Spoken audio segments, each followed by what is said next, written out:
медиумите, конечно ќе имаме слободни медиуми во Република Македонија, каде што буквално ќе може секој медиум без било какви притисоци од страна на извршната власт да биде креативен новинар, креативен уредник.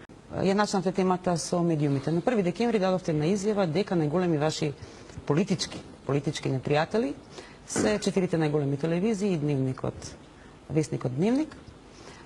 Дали сметате дека се уште така? Ева, вака, јас уште еднаш ќе констатирам, за жал, се однесувате како медиум, како поголем политички непријател од нашиот политички непријател ВМРО ДПМН. Впрочем, директно ќе поставам прашањето. Од 31 до 3 го давате Никола Груевски, вкупно 10 пати. 31 и 1 по 2 пати, 2 и 3 по 3 пати. Што ви кажува тоа? Станува збор за премиер на држава. 10 пати за 3 дена да се даде премиерот, каде што ја сатанизира опозицијата и каде што продолжува да се фали во функција на кампањата, каде е рамноправната застапеност, која што секој медиум треба да го има. Само неколку работи морам да ви кажам. Мора да кажете дека и вие бевте застапени во целост со вашата изјава и вашето обраќање кон 10 пати за 3 дена. Не, бевте целата изјава ви беше емитувана на канал. Мора да кажете дека и вие бевте застапени во целост 10 пати за 3 дена. Не.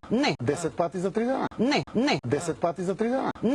Не. Бевте целата изјава ви беше емитувана на канал. Каде е рамноправната застапеност, манипулации, пропаганда за интересите на владата, демонизација на опозицијата, говор на омраза и севкупно погазување на професионалните стандарди во новинарството. И вели, овие телевизии имаат огромна продукција на прилози поврзани со политиката и политичките актери. Тука е Канал 5 еден од тие. Не.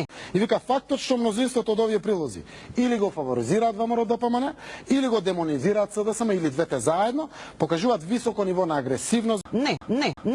Во креирањето антагонизам на политичката сцена. Не.